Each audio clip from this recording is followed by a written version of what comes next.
Avez-vous remarqué ?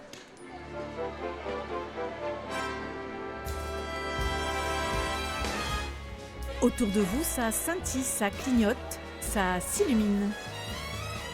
Noël approche avec sa douce nuit étoilée et ses saveurs qui font frétiller les papilles. Santa baby, just slip a sable under the tree. 3 fins gourmets nous ont accompagnés dans la quête du menu de fête parfait. Attention, vous allez déguster. Christophe Rambaud, alias Cricri Basque sur Instagram, blogueur culinaire. Je vais voir mon ami Cédric pour une entrée festive au saumon. Ça va? Ça va Cédric? L'entrée est donc préparée par Cédric Duplessis, fumeur de saumon bâillonné au faux air de Capitaine Haddock. Alors, je t'ai préparé 2 gravlax. Allez, on va goûter ça. Stop! Désolé, mais avant de se régaler, nous allons remonter un peu le temps. Découvrons d'abord la recette du gravlax saumon frais mariné à la betterave. La base du gravlax, c'est le sel. Donc moi, j'utilise du gros sel de Salis de Béarn. Après, il nous faut du sucre, un petit peu d'aneth. L'aneth, c'est assez puissant, donc ça va nous donner une petite saveur supplémentaire. Zeste de citron, on va amener ce petit côté acidulé. Et après, on a notre betterave. Dans la recette de base, il y a un petit alcool fort qu'on rajoute. Là, moi, j'utilise de la vodka aromatisée fruits rouges pour accentuer encore le goût. Et donc, cette petite préparation, on va venir caresser doucement le poisson. Le deuxième gravlax est une création originale en collaboration avec la chocolaterie Cazenave. La base classique, sel, sucre, du gruet de cacao concassé. On a pris du citron vert qui est un petit peu plus péchu que le citron jaune, de l'aneth pour amener cette petite fraîcheur. Là, l'alcool, on est parti aussi sur un alcool fort. Donc là, c'est un rhum. Après, il suffit de laisser mariner au frais 36 heures en retournant les saumons toutes les 12 heures, puis de les découper et de les dresser joliment. C'est les fêtes de Noël. Donc dessus, tu peux aller chez ton poissonnier, tu vas lui demander un petit peu de salicorne comme ça. On va l'accompagner avec un super bon pain du voisin. Et là, on peut enfin déguster. T'en penses quoi? C'est super bon. Vraiment, la betterave, on la sent bien, on sent bien le gras du saumon. C'est délicieux. Et le gravlax au gruet de cacao, il est comment, Cricri? C'est un goût totalement différent, plus de caractère. Et le fait d'avoir ce gruet, ce chocolat là, mélangé avec le saumon, je trouve ça super.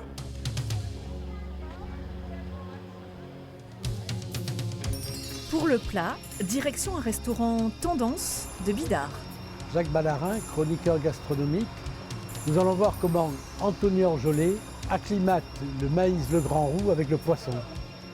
Pour le livre de Jacques Ballarin, Pays Basque, un terroir des hommes, Anthony Orjolet a créé une recette avec des produits locaux. On fait un ceviche, la base donc poisson de la criée de Saint-Jean, poisson de ligne bien sûr comme toujours ici. Aujourd'hui on a fait de l'ombrine et on travaille le maïs Artogoria, donc grand roux de Yonard Louché. On va simplement sortir la peau et on va le mettre dans notre marinade. Donc on a des citrons, du yuzu, des kombawa et de l'orange. Et tout ça c'est récolté à Espelette. 2 minutes de marinade suffisent, le poisson est juste cuit en surface. Quant au maïs, Le maïs cru qui est passé au moulin à café. Donc en fait on est sur un boulgour mais purement au maïs, quoi. Donc que le maïs grand roux. On reste sur des dressages très simples. Une belle cuillère de ce maïs Artogoria. Là tout simplement on va prendre ce poisson et on va le déposer gentiment sur le maïs. Ensuite on rajoute un coup d'acidité parce qu'on veut quelque chose de punchy. Sel de Salis de Béarn bien sûr. La fleur de sel. L'intérêt de la fleur de sel? Petit croquant du sel et puis là on est sur un sel quand même qui a une moyenne saline assez basse. Donc qui va pas prendre trop sur le poisson. on ajoute un peu de piment d'Espelette, du sel de courge, des châtaignes séchées, du chou kale et des feuilles de betterave. Donc là on continue avec nos petites pommes, les premières galas là. On va juste mettre une petite quenelle là, apporter un petit peu de moelleux. Une touche florale, un filet d'huile d'olive et c'est prêt. Ceviche d'ombrine, pommes gingembre et châtaigne, maïs Artogoria. C'est gourmand, il y a de la mâche, il y a un échelonnement un petit peu de saveur. Et donc on sent le poisson en premier, après on a ce maïs grand roux qui est quand même à peine cuit là, qui est très al dente, on le sent derrière et puis après on a tous les petits assaisonnements quoi. Anthony incarne la nouvelle génération de chefs qui osent, mais qui respectent le produit. Pour le dessert, si nous allions à Biarritz. Chloé Delanoux, journaliste pour Kinda Break, j'ai rendez-vous avec Thomas pour un dessert très gourmand pour vos fêtes de Noël. Salut Thomas!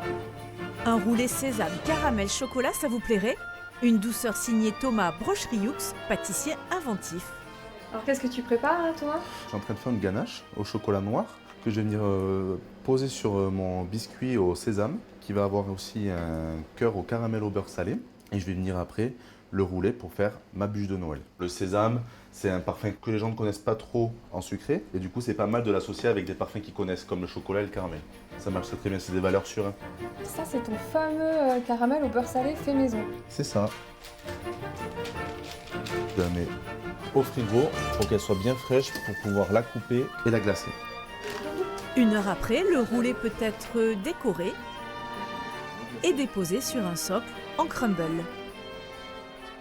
J'aime bien sur le décor mettre des choses qui rappellent ce qu'il y a à l'intérieur. Un peu de caramel, un petit peu de sésame, un petit peu d'or parce que je trouve que le chocolat noir et l'or, ça marche très très bien. On a bien mangé avant, le dessert, faut pas qu'il déçoive le reste du repas.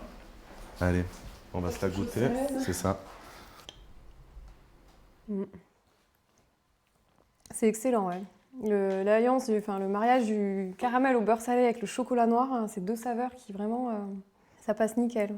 Puis le mélange des textures, le moelleux du cake, le fondant du chocolat, le croustillant du crumble, ça fait un dessert parfait. Ouais. Il reste une place si on s'est délecté avant de gravlax de saumon et de séviches de poisson?